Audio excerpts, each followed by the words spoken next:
The morning mist clung to the Scottish Highlands as Queen Elizabeth II stood at the window of Balmoral Castle, her favorite retreat nestled in the heart of Aberdeenshire. At 96 years old, she had spent countless summers here, finding solace in the purple heather-covered hills and the gentle murmur of the River Dee. This September felt different somehow, though she couldn't quite put her finger on why. The Queen had always been a creature of habit, and her daily routines at Balmoral were sacred to her. Each morning, she would take breakfast in the small dining room, reading through her correspondence while her beloved corgis settled at her feet. The red boxes containing state papers would arrive punctually, and she would work through them with the same dedication she had shown for over 70 years on the throne. But lately, those around her had noticed subtle changes. Her step was less certain, her appetite smaller, and she seemed to tire more easily than before. The royal household staff, who had served her for decades, exchanged worried glances but maintained their professional discretion. They had seen her weather many storms, from family scandals to national crises, always emerging with her dignity intact. Dr. Douglas Glass, her personal physician in Scotland, had been making more frequent visits to the castle. His car would arrive quietly through the gates, drawing little attention from the small group of photographers who maintained a respectful distance from the estate. The Queen herself seemed unconcerned by these medical consultations, treating them as merely another item on her busy schedule. The castle itself seemed to hold its breath during those early September days.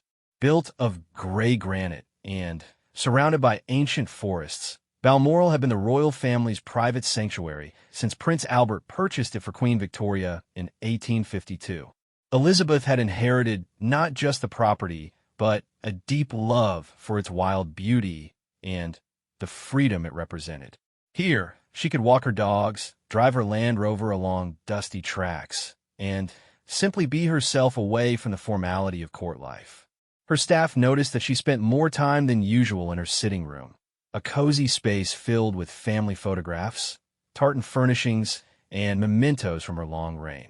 She would often gaze out at the gardens, watching the changing light play across the mountains. Sometimes she would pick up her camera, still passionate about photography even in these twilight years, though her hands were less steady now. The Queen's private secretary, Sir Edward Young, had been in constant communication with Buckingham Palace and other royal residences. While nothing seemed immediately alarming, there was an underlying current of concern that ran through the royal household. Plans that had been carefully laid for years were being quietly reviewed and updated. In London, senior members of the royal family were going about their normal duties, but there was an unspoken awareness that this summer at Balmoral might be significant. Prince Charles, now King Charles III, had been taking on more royal duties in recent months, though the Queen remained firmly in control of her official functions. The local community in Royal Deeside had always been protective of the Queen's privacy, but they too sensed something different in the air. The postmaster in nearby Ballater, who had delivered mail to the castle for decades, noticed the increased activity around the estate. Additional security personnel had arrived, though they blended seamlessly into the landscape, and there seemed to be more official cars making the journey up the winding drive. Despite these subtle changes, the Queen maintained her routine with characteristic determination. She continued to meet with her private secretary each morning, reviewing the red boxes that contained government papers requiring her attention. Her signature, though perhaps less firm than in previous years, still appeared on important documents. She was, after all, the head of state, and that duty had never wavered throughout her remarkable reign. The gardens at Balmoral were particularly beautiful that summer, with the late-blooming flowers creating a tapestry of color against the backdrop of the Cairngorms. The Queen had always taken great pleasure in these gardens, often walking among the roses and herbaceous borders that she and Prince Philip had lovingly tended together. His absence was keenly felt here, where they had shared so many happy summers together. As the days passed, the Queen's small circle of trusted staff maintained their vigilant care while respecting her fierce independence. Mrs. Angela Kelly, her dresser and closest confidant, ensured that she was comfortable and well-dressed for each day's activities. The kitchen staff prepared her favorite simple meals, knowing her preferences hadn't changed over the decades. The local minister from Crathy Kirk, where the Queen had worshipped for many summers, made several visits to Balmoral during this time. These weren't unusual, as she had always maintained a close relationship with the local church, but there seemed to be an added significance to these meetings. The Queen's faith had always been a source of strength, and she drew comfort from these spiritual conversations. In the stables, her ponies waited patiently for rides that were becoming less frequent. The Queen had always been an accomplished horsewoman, finding joy and freedom in riding across the Highland landscape. Though she could no longer mount a horse with her former ease, she still loved to visit the stables and connect with these animals that had brought her such happiness throughout her life. The evening light at Balmoral in early September was particularly magical, casting long shadows across the lawns and painting the castle walls in warm, golden hues. The Queen would often sit by the window during these twilight hours, perhaps reflecting on the remarkable journey that had brought her from a young princess who never expected to rule to becoming the longest reigning monarch in British history. Her corgis, ever faithful, remained close by her side. These dogs had been her constant companions throughout her reign, and they seemed to sense the importance of their presence during these quiet Highland days. They would follow her from room to room, settling contentedly wherever she chose to rest. The household staff worked with quiet efficiency, ensuring that everything ran smoothly while maintaining the peaceful atmosphere that the Queen treasured at Balmoral. They had become expert at anticipating her needs, from the perfect temperature for her morning tea to ensuring her favorite newspapers were ironed and ready for her perusal. As the first week of September drew to a close, there was a sense of time standing still at Balmoral Castle. The Queen continued her daily routines, drawing strength from the familiar rhythms of Highland life that had sustained her for so many years. Little did anyone know that these peaceful days would soon give way to the most significant royal event in decades, as the world prepared to say goodbye to a remarkable woman who had dedicated her entire life to service and duty. The morning of September 6th, 2022, began like any other at Balmoral Castle, but subtle changes were already in motion that would soon capture the attention of the world. Dr. Douglas Glass had arrived earlier than usual, his medical bag in hand, as he made his way through the familiar corridors of the castle. The Queen's household staff went about their duties with their customary discretion, but there was an underlying tension that hadn't been there the day before. In her private sitting room, Queen Elizabeth II was dressed in one of her characteristic bright outfits, this time a powder blue cardigan and skirt set. Despite feeling under the weather, she was determined to fulfill her constitutional duty. Today marked an important day in British democracy. She was scheduled to meet with the outgoing Prime Minister, Boris Johnson, and then welcome his successor, Liz Truss, in the traditional ceremony of forming a new government. The meetings, which would normally have taken place at Buckingham Palace, had been moved to Balmoral due to the Queen's mobility concerns.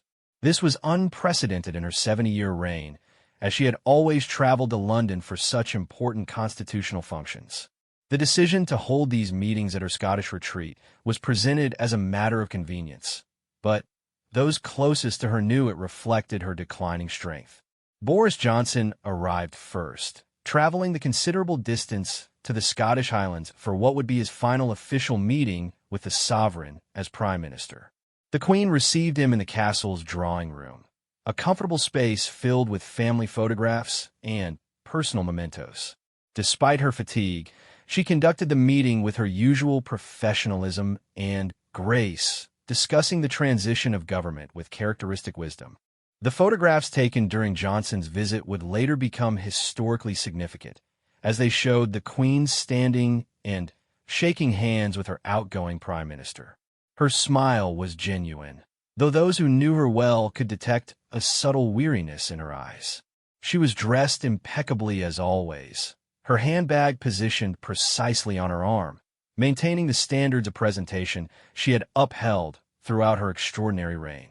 Following Johnson's departure, the Queen prepared to meet Liz Truss, who would become her 15th and final prime minister. This meeting carried particular weight, as it involved the formal invitation to form a government, a fundamental constitutional process in the British system. The Queen understood the historical importance of this moment, even as she struggled with her declining health. When Liz Truss arrived at Balmoral, she was struck by both the beauty of the Highlands setting and the evident frailty of the monarch she was meeting. The Queen, however, conducted herself with remarkable composure, engaging in the traditional exchange of pleasantries and constitutional formalities. She asked Truss to form a government, just as she had done with 14 previous prime ministers throughout her reign. The photographs from this final meeting would become some of the most poignant images in royal history. They showed the Queen, though clearly frilier than in previous years, still fulfilling her duty with dignity and purpose. Her hands showed signs of bruising, later attributed to recent medical procedures, but her resolve remained unshaken. She stood for the photographs, though it was clearly an effort, demonstrating her commitment to maintaining royal protocol even in her final official act. After Truss departed, the Queen retired to her private quarters, clearly exhausted by the day's activities. The constitutional duties that had once been routine now required significant physical and mental effort. Her personal staff, led by her devoted dresser Angela Kelly and private secretary Sir Edward Young, ensured she was comfortable and had everything she needed for a quiet evening. Dr. Glass remained at the castle throughout the evening, monitoring the Queen's condition. His presence was discreet but constant, and he consulted regularly with the royal medical team in London. The Queen's vital signs were being carefully monitored, though she insisted on maintaining as much of her normal routine as possible. She had always been a woman of remarkable determination, and even now she refused to let physical discomfort prevent her from fulfilling what she saw as her sacred duty. That evening, as the Scottish mist rolled in across the Balmoral estate, the Queen sat quietly in her favorite chair, surrounded by the personal items that had brought her comfort for so many years. The weight of over 7 decades on the throne seemed to rest heavily on her shoulders, yet she continued to review her official papers, signing documents that required her attention. The castle staff worked with heightened awareness, understanding that they were witnessing something extraordinary. Many of them had served the royal family for decades, and they could sense the gravity of the moment. The Queen's corgis remained close by, as if they too understood the significance of these hours. Their presence provided comfort to their beloved mistress, who had always found solace in the company of her faithful dogs. In London, senior royal officials were in constant communication with Balmoral. While the public remained unaware of the seriousness of the situation, careful plans that had been in place for years were being quietly activated. The machinery of state was preparing for possibilities that no one wanted to contemplate, yet duty demanded such preparation. The Queen's family members were beginning to receive subtle communications about her condition, though nothing was said explicitly. Charles, who had been in London attending to his own royal duties, was informed that he should consider traveling to Scotland. The messages were carefully worded, avoiding alarm while conveying the underlying seriousness of the situation. Throughout the night, medical staff maintained their vigil at Balmoral. The Queen, despite her discomfort, remained alert and engaged with those around her. She spoke with her staff about arrangements for the coming days, demonstrating the forward-thinking approach that had characterized her entire reign. Even in these challenging moments, she was considering the needs of others and the continuity of the monarchy. The early hours of September 7th brought no immediate relief. The Queen's condition remained stable but concerning, and Dr. Glass made the decision to summon additional medical support from London. The royal physicians began making preparation for the journey to Scotland, understanding that their expertise might be needed in the hours ahead. As dawn broke over the Cairngorms, casting the familiar golden light across Balmoral's grounds, the Queen remained determined to face whatever challenges lay ahead. She had spent her entire adult life in service to her people, and that dedication had not dimmed even as her physical strength waned. The castle that had been her sanctuary for so many summers now became the setting for the most challenging period of her remarkable life. The morning brought new concerns, as the Queen's medical team observed subtle changes in her condition that suggested the need for increased monitoring. The decision was made to keep her comfortable and surrounded by those she trusted most, while ensuring that all necessary medical support was available. The day ahead would prove to be crucial in determining how the situation would unfold, as the eyes of the world remained focused on the quiet Scottish castle where history was being written. The morning of September 8th dawned crisp and clear over Balmoral Castle, but inside the ancient walls, concern was growing by the hour. Dr. Douglas Glass had spent much of the night monitoring Queen Elizabeth II's condition, and the subtle changes he observed told him that the situation was becoming more serious than anyone had anticipated. The time for careful optimism was passing, and decisive action was needed.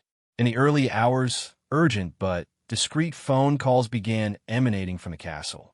Sir Edward Young, the Queen's private secretary, was in constant communication with Buckingham Palace, where senior officials were coordinating what would become one of the most significant royal mobilizations in modern history.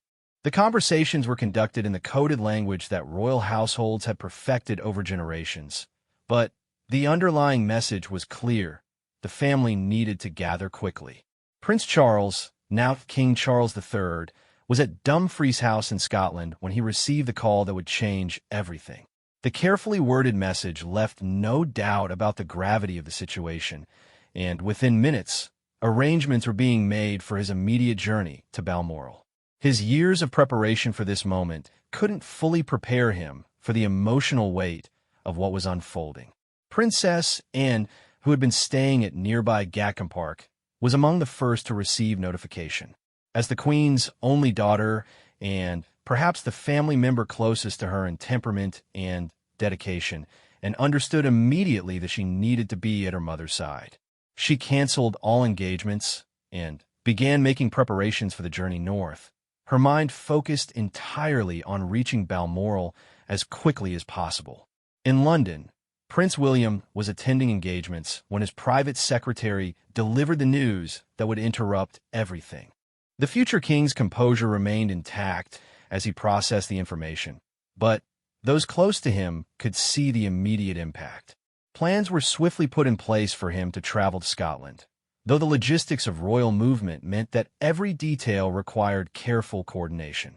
Prince Harry, who had been in London for charity events, found himself in the complicated position of being geographically close but emotionally distant from the family he had stepped away from. The personal tensions that had dominated headlines for months suddenly seemed insignificant in the face of his grandmother's condition. He too began making arrangements to travel to Scotland, though his journey would prove more complex than those of other family members. The Duke of York, Prince Andrew, was informed while at his Windsor residence. Despite the personal challenges he had faced in recent years, the call to be with his mother transcended all other considerations.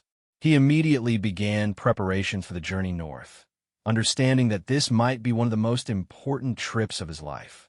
His dedication to the Queen had never wavered, regardless of his personal difficulties. Prince Edward and Sophie, the Earl and Countess of Wessex, were also alerted to the situation. As the Queen's youngest son, Edward had always maintained a particularly close relationship with his mother, and Sophie had earned a special place in the Queen's affection through her steady support and genuine warmth. They began their own preparations for the journey to Balmoral, understanding the urgency behind the summons. At Balmoral itself, the atmosphere had shifted noticeably. The usual quiet efficiency of the castle was replaced by a heightened sense of purpose and barely contained emotion.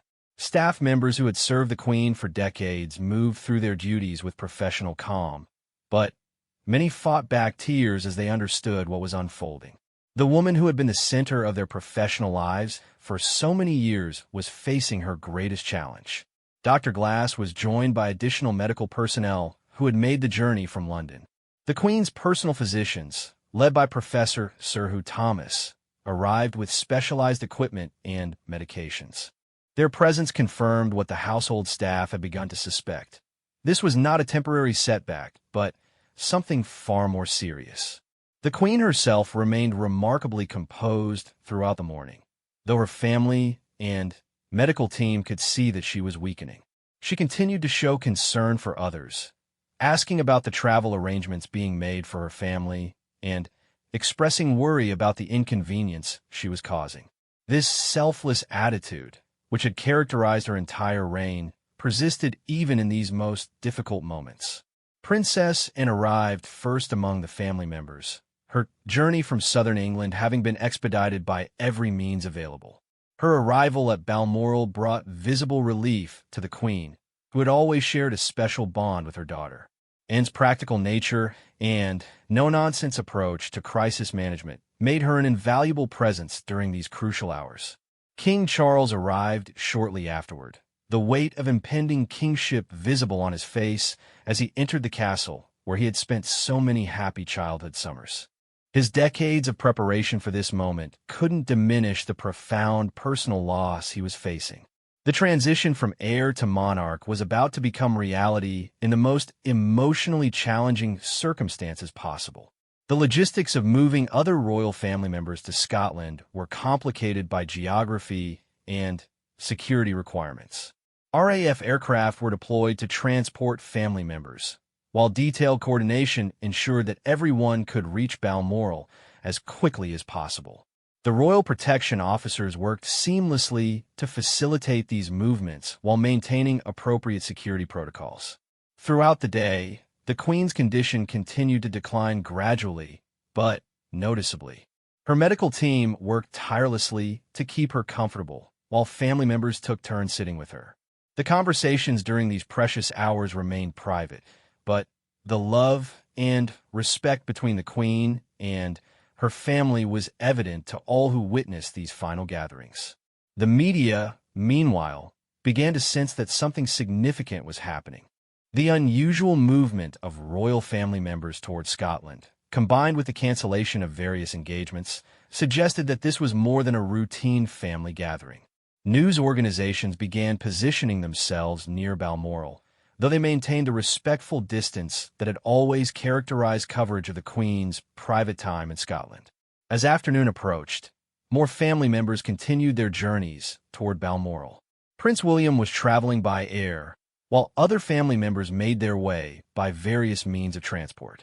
The coordination required to bring everyone together safely and swiftly demonstrated the efficiency of the royal household's crisis management procedures, plans that had been refined over many years, but never implemented under such emotional circumstances. Back at the castle, the Queen was surrounded by those closest to her. Her corgis remained nearby, sensing the gravity of the situation with the intuition that animals often possess. The familiar surroundings of her beloved Balmoral provided comfort during these challenging hours, as she remained in the place that had brought her the greatest peace throughout her long life. The medical team continued their careful monitoring, ensuring that the Queen remained as comfortable as possible. Their professional expertise combined with genuine affection for their patient, as many of them had cared for the royal family for years. The challenge they faced was unprecedented, caring for someone who was not just their patient, but a figure of global significance. As the day progressed, it became clear that this gathering of the royal family at Balmoral would be unlike any other. The urgency of the summons, combined with the Queen's declining condition, created an atmosphere of profound significance. History was being made in the quiet Scottish castle, as the longest reigning monarch in British history faced her final challenge with the same dignity and grace that had defined her remarkable 70-year reign. The afternoon of September 8th brought an intensification of activity around Balmoral Castle as royal family members continued their urgent journeys to Scotland. The peaceful Highland retreat had been transformed into the focal point of one of the most significant moments in modern royal history, as the family raced to be at Queen Elizabeth II's side during what everyone now understood to be her final hours. Prince William had secured passage on an RAF aircraft, but the journey from London to Aberdeen was taking longer than anyone had hoped. Every minute seemed crucial now, and the delay caused by weather conditions and air traffic restrictions added to the mounting tension.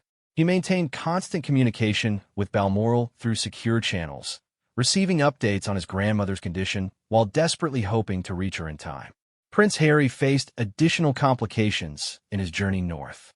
Having been in London without his usual security detail and royal transport arrangements, he had to coordinate his own travel to Scotland. The personal tensions within the royal family, which had dominated headlines for months, suddenly seemed irrelevant in the face of the approaching loss. His focus was entirely on reaching his grandmother, the woman who had shown him nothing but love throughout his life, despite the recent difficulties. The Duke of York, Prince Andrew, had managed to secure a place on one of the aircraft heading north, his personal controversies forgotten in the urgency of the moment. His relationship with his mother had always been particularly close, and the thought of not being present during her final hours was unbearable. The journey gave him time to reflect on the countless moments of support and understanding she had shown him throughout his life, especially during his most challenging periods. Prince Edward and Sophie, the Earl and Countess of Wessex, were also making their way to Scotland with whatever transportation they could arrange. Sophie had developed an especially warm relationship with the Queen in recent years, and her genuine care for her mother-in-law had earned her a special place in the royal family. Their teenage children, Lady Louise Windsor and James, Viscount Severn, remained at school, shielded from the immediate drama, but aware that something significant was happening. At Balmoral, the atmosphere had become even more subdued as the Queen's condition continued to decline.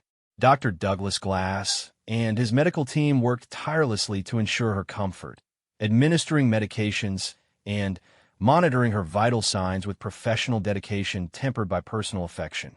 Many of these medical professionals had cared for the Queen for years, and their emotional investment in her well-being went far beyond their professional duties. King Charles spent long periods sitting with his mother, engaging in quiet conversation when she was alert enough to respond. These private moments between mother and son carried the weight of decades of shared history, from his childhood at Balmoral to his preparation for the throne that would soon be his. The castle where he had learned to fish in the River Dee and explore the Highland forest was now the setting for this profound transition in his life. Princess and maintained her practical approach to the crisis, coordinating with household staff and ensuring that all necessary arrangements were being made.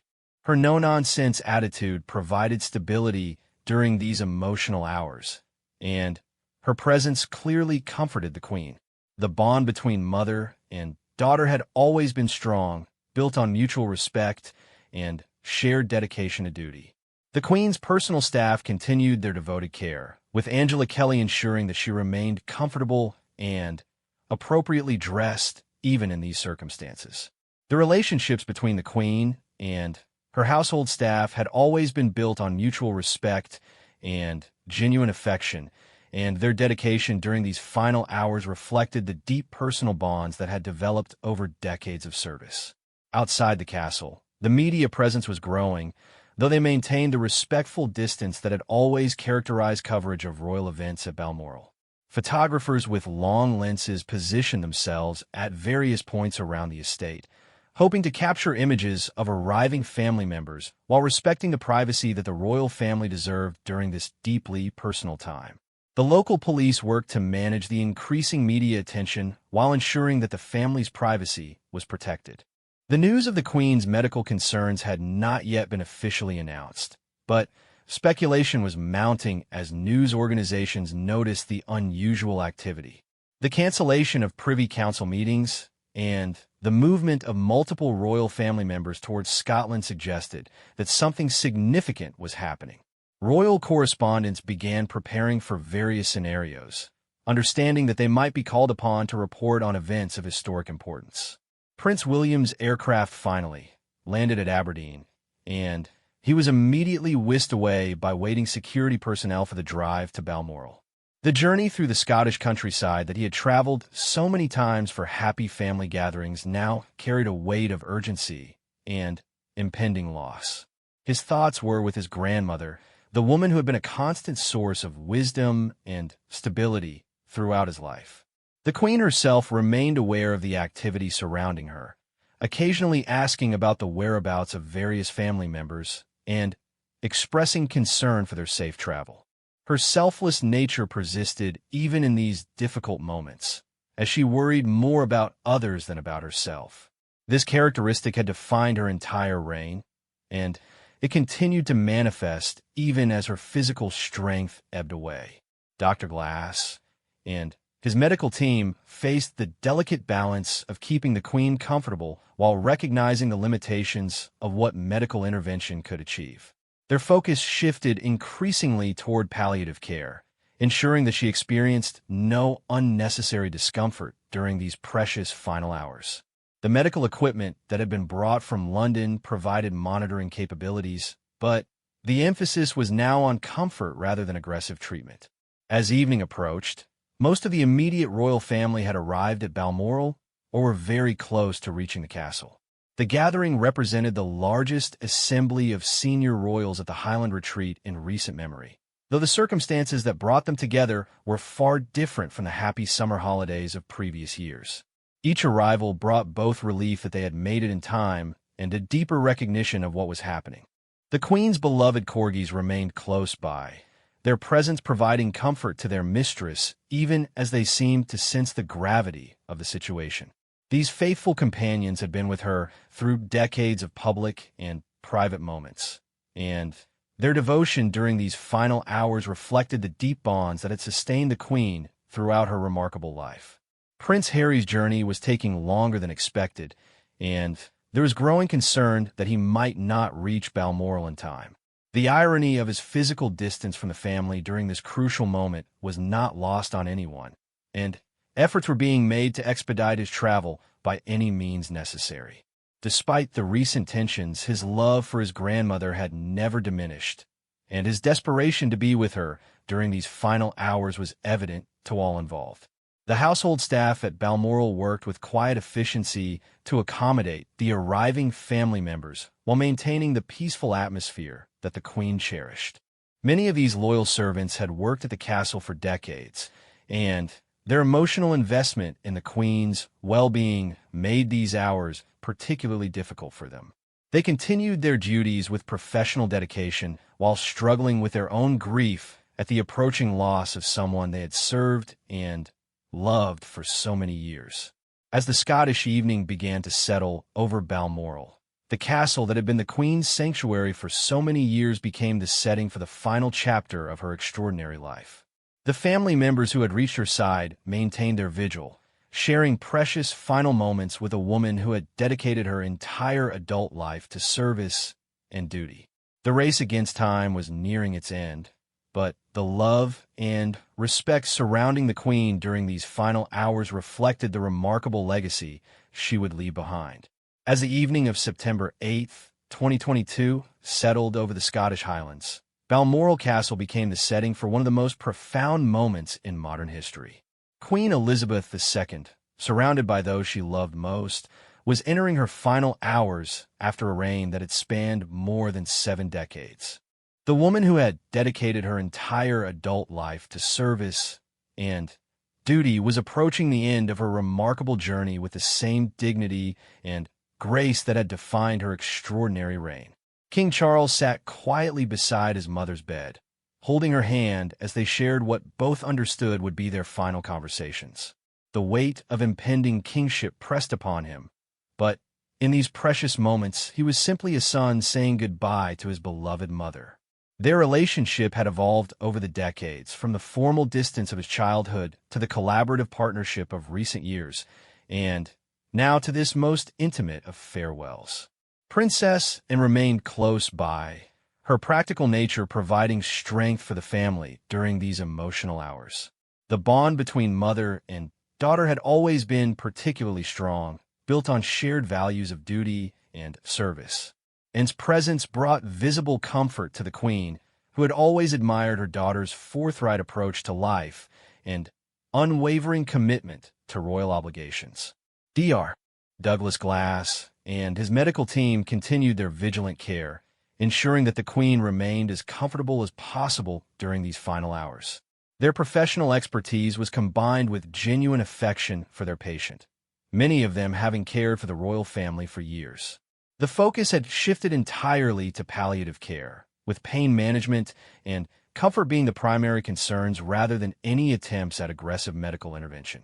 Prince William had arrived at Balmoral and was able to spend precious time with his grandmother before her condition deteriorated further. Their relationship had been particularly close, with the Queen having taken a special interest in preparing him for his future role as king. The conversations they shared during these final hours remained private, but the love and respect between grandmother and grandson was evident to all who witnessed their final meetings. Prince Harry was still traveling to Scotland, his journey complicated by logistics and security arrangements. The knowledge that he might not reach his grandmother in time added another layer of tragedy to the unfolding events. His relationship with the Queen had remained strong despite the recent tensions within the royal family, and her love for him had never wavered regardless of the difficult decisions he had made about his royal role. The Queen's household staff continued their devoted service during these final hours, with many of them fighting back tears as they performed their duties. Angela Kelly, her loyal dresser and confidant, ensured that she was comfortable and appropriately cared for even in these most challenging circumstances.